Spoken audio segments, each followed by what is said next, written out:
आज इसी मुद्दे पर चर्चा करने के लिए हमारे साथ खास मेहमान भी जुड़ चुके हैं। आपका तारुफ करा देती हूँ। राघवेंद्र सिंह प्रवक्ता है बीजेपी के, अभिषेक वाजपेयी प्रवक्ता है सपा के, निरंजन पोद्दार वरिष्ठ पत्रकार के तौर पर हमारे साथ जुड़ चुके हैं। आप सभी मेहमानों का बहुत स्वागत है हमारी इस खास चर्चा में। निरंजन जी, क्या आपको लगता है कि 2014 में जब बीजेपी पहली बार उसने अपना सूखा खत्म किया उत्तर प्रदेश में, तो साफ तौर पर एक रणनीति बनाई गई थी और उस रणनीति का एक बड़ा हिस्सा बीजेपी का ये था कि गैर यादव ओबीसी और गैर जाट दलित को साधने के लिए एक सशक्त रणनीति बनाई गई थी और 2014 और 2019 का परिणाम सबके सामने। क्या आपको लगता है यहां पर ये चूक हुई है और बड़ी संख्या में, यानी कि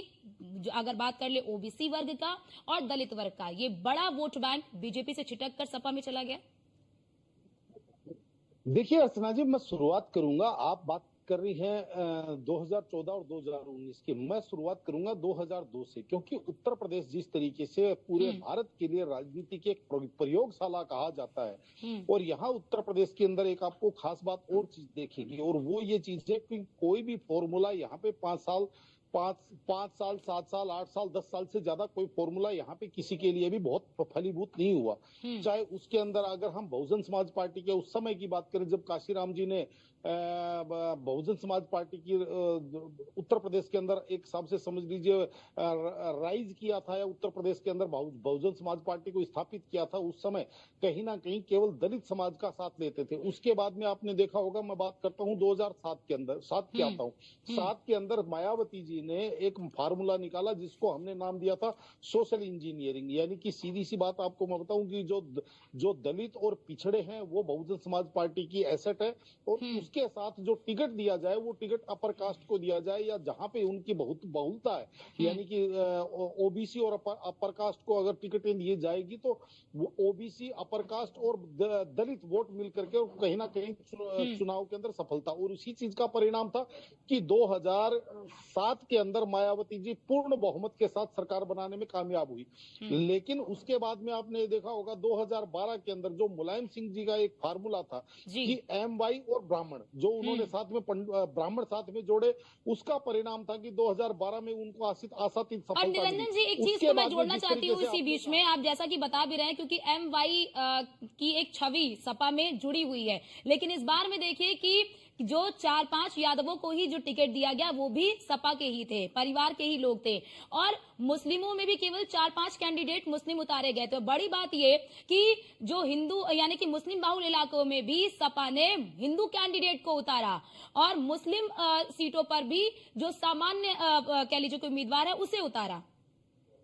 निश्चित रूप से अर्चना जी, मैं वहीं तक पहुंच रहा था, और इसके अंदर मैं थोड़ा सिलसिलावार चल रहा था। तो 2012 के अंदर इनको सफलता मिली। 2014 में जब भारतीय जनता पार्टी ने अपने आप को उत्तर प्रदेश की राजनीति के अंदर पुनर्स्थापित किया, मैं पुनर्स्थापित इसलिए बोल रहा हूं क्योंकि जो बीच का जो 15-20 वर्ष का जो काल था वो कहीं ना कहीं भारतीय जनता पार्टी के लिए उत्तर प्रदेश में तीसरे या चौथे नंबर की पार्टी के रूप में देखा गया। लेकिन 2014 के बाद में जिस तरीके से भारतीय जनता पार्टी ने वहां पे जिसको कहते हैं एक राष्ट्रवाद और एक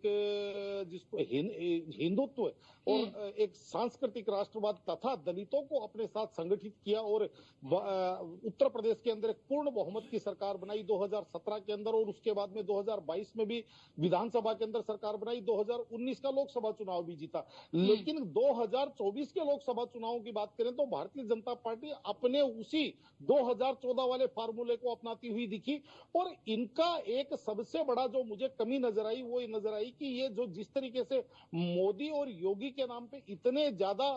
मेरे हिसाब से अति आत्मविश्वास के अंदर है कि इनको ऐसा लगने लग गया कि जनता अपने आप निकलेगी और मोदी और योगी के नाम पे अपने आप वोट निर्भर हो जाना। जनता पार्टी, निरंजन जी, आपको भी लगता है कि निर्भर हो जाना? अर्चना जी, मैं कंप्लीट कर दूं, उसके बाद में आप पूछिएगा प्लीज। तो मेरा कहने का तात्पर्य ये है कि मेरी कई भारतीय जनता पार्टी के वरिष्ठ नेताओं से बात होती थी, वो ये कहते थे अब हमारे यहाँ टिकट मायने नहीं रखती, अब हमारे यहाँ प्रत्याशी मायने नहीं रखता, अब हमारे यहाँ जो वोट आता है वो मोदी और योगी के नाम पे आता है। और यहीं पे अखिलेश यादव जी ने एक बड़ा चतुराई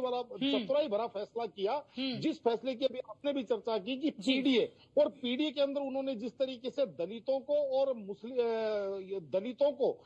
अन्य जातियों को इसका उदाहरण आप इसी से भी लगाइए कि जो जनरल सीटें हैं वहां से भी उन्होंने दलितों को टिकट दिया बिल्कुल। और एससी समाज को आगे लेकर के आए और यहाँ पे यादवों को और मुस्लिमों को उनको वोट के लिए इस्तेमाल किया, लेकिन टिकट के रूप प्रत्याशियों के रूप में उनको कहीं ना कहीं पीछे रखा। हाँ। तो इस तरीके से एक नई सोशल इंजीनियरिंग की इन्होंने इबारत लिखी। यानी कि लेकिन बिल्कुल अब बिल्कुल निरंजन जी, एक नई कह लीजिए कि रणनीति के तौर पर यहाँ पर सपा ने अपना कदम बढ़ाया और उनके कदम सफलता की ओर आगे बढ़े हैं। निरंजन पोद्दार जी, क्या आपको भी लगता है जो परिणाम सामने आए हैं वो सबके सामने है, क्या आपको लगता है कि बीजेपी के वोट बैंक में सेंधमारी सपा ने बड़े पैमाने पर की है? क्योंकि देखिए निषाद वोटरों में भी सपा ने सेंधमारी की है। साफ तौर पर एक आंकड़ा भी मेरे पास है जिसमें सपा ने बीजेपी के वोट बैंक में सेंधमारी तो की है, निषाद वोटरों में जबरदस्त सेंधमारी की है। 3 निषाद को टिकट दिया जिसमें से 2 निषाद जीत गए।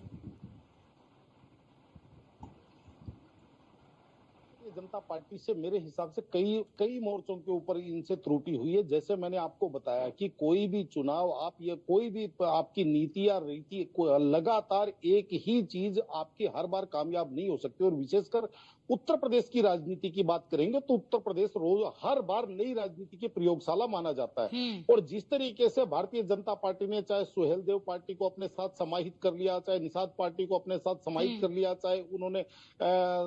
अपना दल को अपने साथ समाहित कर लिया, तो इनको ऐसे लगने लग गया कि भाई जिस तरीके से राजभर समाज है वो हमारे साथ आ गया, निषाद समाज हमारे साथ आ गया, या जो अपना दल वाली अनुप्रिया पटेल के साथ सोनोवाल समाज हमारे साथ। तो कहने का तात्पर्य इनको ये चीज समझ में नहीं आई कि जिस तरीके से उनकी जो सहयोगी दलों की जो राजनीति रही है वो कहीं ना कहीं समाज के अंदर अब विश्वसनीयता का उनके ऊपर प्रश्न चिन्ह है। और उसी का परिणाम है कि आज आप देखेंगे तो ये जो सहयोगी दल थे, चाहे इसके अंदर अपना दल की केवल 1 सीट निकाल पाई है, जबकि संजय निषाद की पार्टी चुनाव हार गई, जबकि ओम प्रकाश राजभर के बेटे स्वयं हार गए। तो कहने का तात्पर्य इनको ये चीज समझना पड़ेगा कि इन एक ही फार्मूला सदा नहीं चलता। और दूसरी बात देखिए, एक चीज और मैं बताऊं अर्चना जी, मुझे कहने में कोई संकोच नहीं। मैं क्यों कह रहा हूं अति आत्मविश्वास में? इसलिए कह रहा हूं कि जिस तरीके से धरातल पे यानी कि जमीन के अंदर अंदर अखिलेश यादव जी का जो पीडीएफ फॉर्मूला जो धरातल को खोखला कर गया, कहीं ना कहीं भारतीय जनता पार्टी उस आहट को चुनाव से पहले महसूस करने में नाकामयाब रही। ठीक है, बहुत शुक्रिया आप तीनों का हमारे साथ जुड़ने के लिए और अपना अपना पक्ष रखने के लिए।